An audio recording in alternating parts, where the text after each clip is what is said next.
This week's episode is presented by 1895 Films and our content partners, Peter Hamilton's Documentary Business, a newsletter for documentary professionals, and Sunny Side of the Doc, the international marketplace for documentary and narrative experiences, coming to La Rochelle, France in June 2022.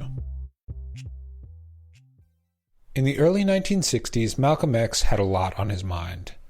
One thing he didn't want to have to worry about anymore was the prominent gap between his two front teeth. I remember in 61, 62, Malcolm spent a lot of time with my father getting his teeth fixed.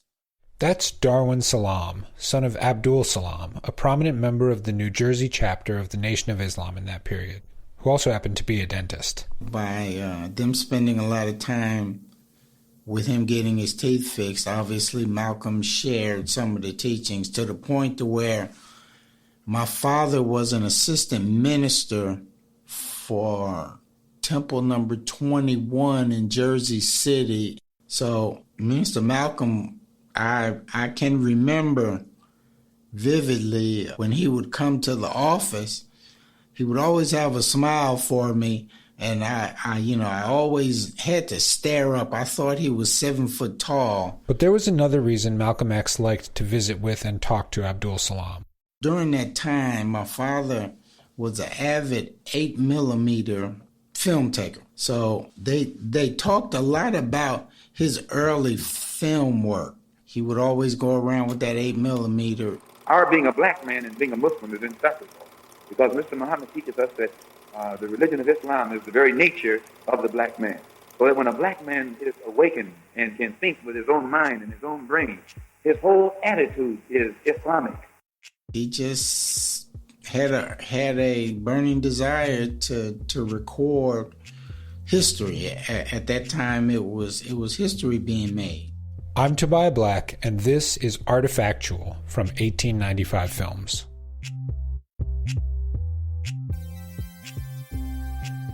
Between 2016 and 2018, 1895 Films had a series on the Smithsonian Channel called The Lost Tapes. One of those episodes was about minister and activist Malcolm X. The producers of that episode started, as they always do, by gathering footage from news sources, places like NBC, ABC, CBS, or local stations. Watching through old news footage to find sound bites was my first job in the industry, and I found it fascinating. But news footage, when you can find it, is limited. First, it tends only to cover the most well-known figures. Second, people know they're being filmed by journalists. It can make people more formal or just uncomfortable. It's not a recipe for a very intimate kind of conversation. And third, the coverage might be biased or non-existent, especially when, for example, the nearly all-white media of the 1950s and 60s was covering, or choosing not to cover, a predominantly black organization like the Nation of Islam. This is when a home movie enthusiast or amateur photographer can be a gift to documentarians, in the same way that a diarist can be so helpful to a historian. They can fill out an otherwise incomplete picture. Here's Abe Scheuerman, one of the producers of The Lost Tapes Malcolm X, and he was looking for that kind of material for the show. Where it really started was Rob Kirk. Rob Kirk is our supervising producer here at 1895 Films, and he's worked behind the scenes on many of the stories we've done this season. He had actually made contact with a librarian at Washington University in St. Louis. And at Washington University, they have the collected materials of a filmmaker named Henry Hampton, who made a number of films, but really most notably made the PBS series Eyes on the Prize, which was about the civil rights movement. In addition to that, he also made a film called Make It Plain that was just strictly about Malcolm X. I had finally found some time to kind of review some of the finished films that Henry Hampton had made next to the EDLs. And EDL is an edit decision list, which basically means it's, all of the, little pieces of film that comprise the finished show are listed in sort of paperwork form on an EDL. There were a couple of different sources that jumped out immediately that had depictions of very early Nation of Islam footage. One was a name that we ultimately was a dead end. The other was just referred to as Salaam footage, Dr. Salaam footage, something like that. And that sort of piqued my interest. We decided to approach one of our Malcolm X historians to see if he would have any idea of who that person might be. And he told us that he knew who it was, that it was a Dr. Abdul Salaam, who was Elijah Muhammad's dentist in the Nation of Islam. And in addition to that, he also enjoyed shooting home movies. So Dr. Abdul Salaam did show up as I Googled, but didn't have an active practice anymore, which made sense because I kind of figured he was almost certainly quite old at that point. So I just started calling the numbers. And the first couple were like disconnected, and just dead numbers. But the third or fourth did go through. And so I left a message. I got a call back from an Abdul Salaam II, who was Dr. Abdul Salaam, his son. I started asking him about his dad's film footage. Then he happily said that not only was he aware of it, that he had it at his house. And it was, I believe it was literally in his garage. It was, kind of the classic archive story. And the footage was incredible. It showed interviews and rallies and speeches. What about you, brother? How do you feel about the Honorable Elijah Muhammad? Elijah Muhammad is trying to teach all our original people they are in bad shape. Yeah, go ahead, brother. Honorable Elijah Muhammad trying to wake them up. You think he'll do it? Yes, sir. He's the only man with a program, right? Yes, sir. Good enough. But we were still left with a question. Who was the man behind this footage? Unfortunately, Dr. Salaam had passed away in 2017. So when it came to actual memories of their family's connection to the Nation of Islam, Abdul Salaam II told us it would be best to contact his older brother, Darwin. Okay, my name is Darwin Paris Salaam. I am the middle child of Khadija and Abdul Salaam. My father graduated from the Columbia School of Dentistry in New York in 1956. Once he graduated, we lived at 118 Johnson Avenue in Newark, and that's where we stayed from 1956 to 1970. He practiced dentistry in the front of our home, and the home was large enough that we lived in the back on 3 stories. We had 3 stories in the house.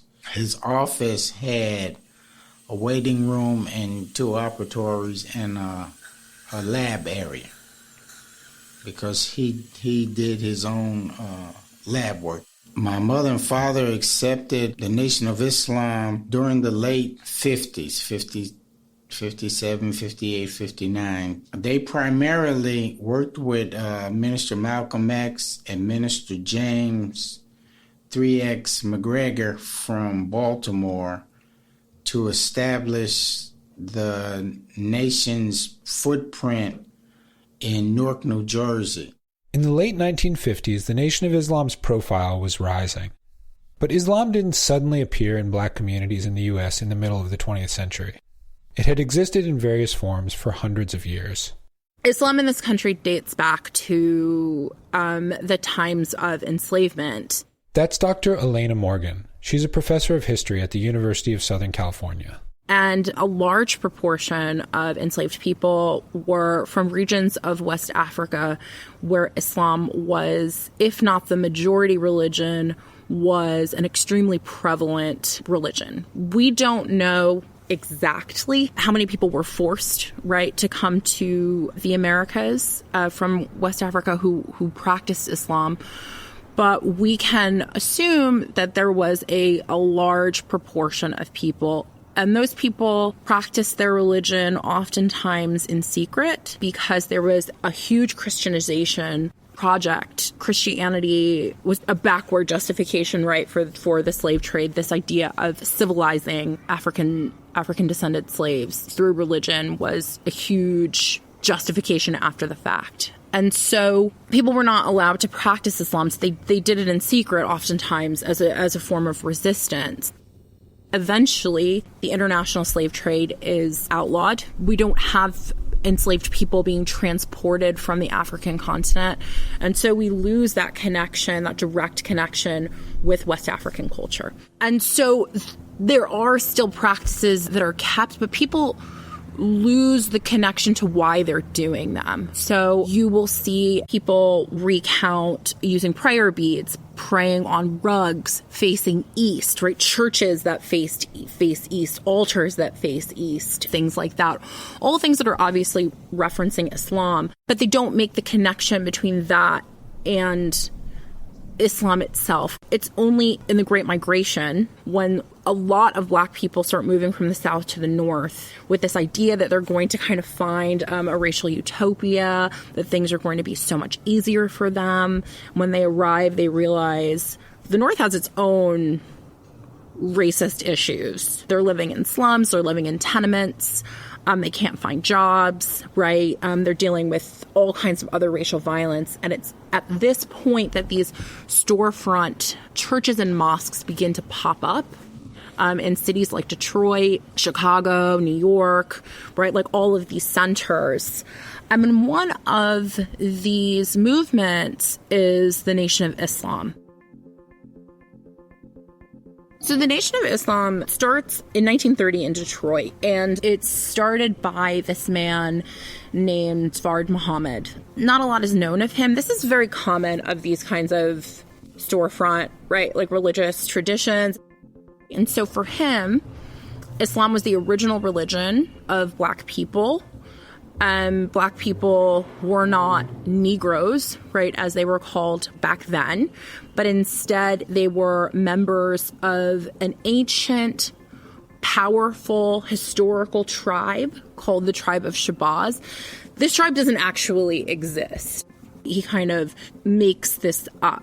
He says that the white man, right, basically is the devil, that he is kind of like a grafted being created by a mad scientist on an island. But the main thrust of it is that Christianity is the source of all of Black people's woes, their oppression, their experience of subjugation, and that Islam is the religion that will bring them freedom and will allow them to fully kind of bloom and to be self-sufficient.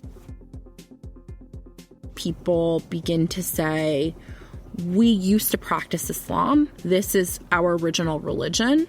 This is what will bring us spiritual fulfillment, but also get us out of, right, this white supremacist cycle of violence that we're in. In 1934, a new leader rose to prominence in the Nation of Islam who would help expand the group across the United States, Elijah Muhammad.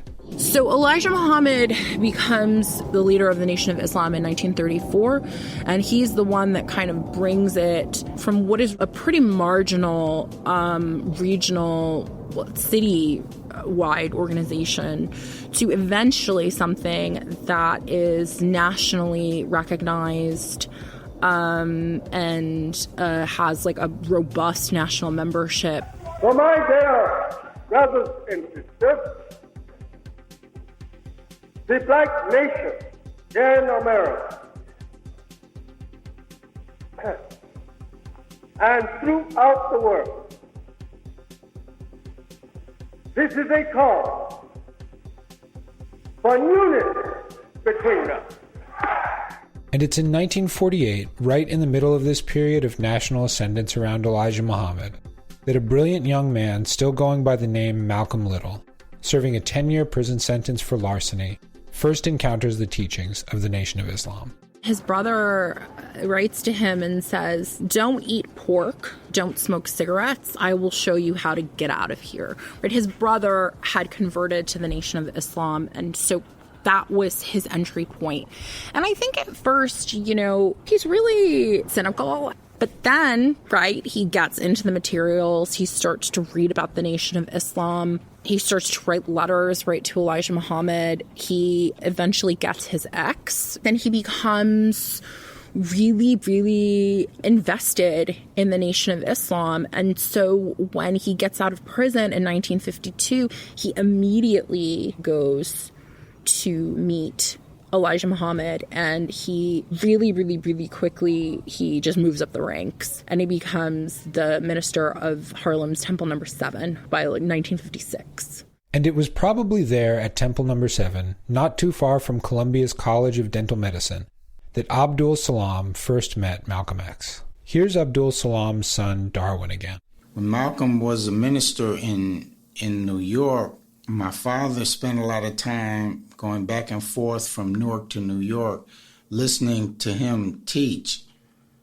And they formed a camaraderie. I would tag along with my father when he would go over to Harlem on 125th Street, where Malcolm and the other ministers had their little outdoor stage where they would, talk to the people, try to recruit them to the Nation of Islam at the time. And Abdul Salaam's camera was always rolling, often capturing Malcolm X. And the names that are worn by black people in America are like names like Bunch, Powell, Murphy, Johnson. These are European names, and they don't fit us. These names were given to us during slavery by the slave master. And today, when we become Muslims and become followers of the Honorable Elijah Muhammad, not only do we give up the Christian religion, but we also give back the slave master's name. And since we don't know what our own name would be today, we use X. X stands for the unknown. And he teaches us that there will come a time when all of us will receive our names, but the names of our forefathers again. But Abdul Salaam also captured many smaller moments with ordinary members of the Nation of Islam. Assalamu alaikum, sisters. Wa alaikum salam. May I have your name, please? Sister Eleanor 4X. Sister Eleanor 4X. Sister Charlene X, boss number 25, Newark. Sister Earlene X, 7B, Queens, Long Island, Corona. Sister, I'd like to have your views of the Honorable Elijah Muhammad. Person, I think he has did a lot for the black man today. I think that he has also helped to help the civil rights leaders to get what they have gotten because of his agitation and because of his strong belief and what he has contributed. He has taken the fear out of the lost-found Negro. Here's Darwin Salaam again. I think he enjoyed it because he did it so much. We had to, go to temple meetings and sit, and I would sit and fall asleep in chairs and carry his cameras around. But already by the early 60s, fractures were beginning to appear between Elijah Muhammad and Malcolm X. Malcolm was he was an outstanding teacher, and he taught it with his heart, but some people in Chicago thought, he was getting too big and wanted him silenced, basically, because he had stepped out as a leader of his own at the time. Here's Dr. Elena Morgan again. It was Elijah Muhammad's way or no way, right? So you had to kind of align yourself with Elijah Muhammad's vision and what he said to do. Now, there was a point in time, right, I think, where Malcolm X was so enamored of Elijah Muhammad that he was willing to do whatever he said. But I think that he began to fundamentally disagree with Elijah Muhammad on many different things. And one of those things was politics. A lot of people think that the Nation of Islam was apolitical, and that's not true. But its politics was a politics that Elijah Muhammad pushed forth, right? He was the director of those politics, and anybody that went against that was liable to be excommunicated, and that's basically what happened to Malcolm. The final blow is really after the assassination of Kennedy, when Elijah Muhammad tells all of his ministers and all members of the Nation of Islam not to say anything about the assassination of Kennedy because he's so popular with the black community. And Malcolm instead goes public and says that his assassination is the chickens coming home to roost. Because of some statements I made concerning the President of the United States, which were distorted. They were distorted. And yes. What did you say, Malcolm? Well, I said the same thing that everybody says, that his assassination was the result of the climate of hate. Only I said the chickens came home to roost, and which means the same thing. climate of hate means that this is the result of something.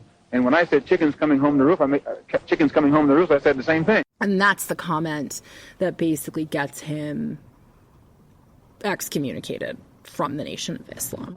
After his break from the nation, he goes on Hajj. Malcolm gravitates much more to Sunni Islam and on a more inclusive understanding of what a racial justice project could potentially look like. He just becomes a lot more internationally focused, and he's able to do that because he doesn't have, he doesn't have to adhere to what Elijah Muhammad wants and what Elijah Muhammad's politics are anymore. If you were excommunicated from the nation, they gave time. If you did anything, they would give you 90 days in what was called Class C, or they would give you one year to 5 years in Class F. Class F meant that you had no communications with any of the believers in the nation, and you couldn't come to any temples at the time. So, my father followed those restrictions to the letter. He didn't have any conversations with Malcolm during Malcolm's time away from the nation, and so the camaraderie, the friendship, the relationship Malcolm and my father had, it basically ended when he got time out of the nation. And once Malcolm was excommunicated, it was 2, maybe 3 years before he was assassinated. On February 21st, 1965, Malcolm X stepped up to the podium at the Audubon Ballroom in New York City to deliver a speech when he was suddenly met with gunfire. One member of the Newark chapter of the Nation of Islam, Talmadge X. Hayer, who later took the name Mujahid Abdul Harim after leaving the nation, was arrested outside the Audubon Ballroom. 2 other men, Muhammad A. Aziz and Khalil Islam, were arrested later. They each spent more than 20 years in prison, despite the fact that Harim, who had confessed to the murder, said that the other 2 weren't involved at all. On November 18, 2021, Aziz and Islam were exonerated. Aziz was 83 years old. Islam had died in 2009. Darwin Salaam was 11 at the time of Malcolm X's assassination. At that time, my father was trying to get an understanding from Elijah Muhammad. It wasn't brought up, but there was no talk in the house about Malcolm or the assassination, other than he was taken away from us too early. Darwin's family remained in the Nation of Islam for another decade. But when Elijah Muhammad passed away in 1975, the Nation of Islam began to fracture and shrink, which opened up members to the possibility of re-examining Malcolm X's work. After Elijah Muhammad had died in 1975, the Nation of Islam was kind of disbanded, and we were able to learn more about Malcolm and Malcolm's work after he left the Nation of Islam. But it wasn't until, like I say, after Elijah Muhammad died and I was able to do my own research on Malcolm. But watching all of the film my father had done on Malcolm, I had a reference book on what Malcolm taught when he was in the nation versus what Malcolm taught when he had accepted Orthodox Islam. And a lot of people that I grew up with in the nation migrated to Orthodox Islam. And it's having those references that you can use to reassess history that's at the heart of archival material, like the films of Abdul Salaam. It's being able to go back to the source that's so important. I think that is so important for people, just regular people, to to create these things, even if you do keep them in the bottom of a suitcase in a garage, right, or an attic, and we only have that. I think that it's important because otherwise we can't get at the perspectives, right, of these everyday people, and it's just elite. And that has its value, but I'm really interested in what real people think and what real people do. People are going to be interested in that in 60 years.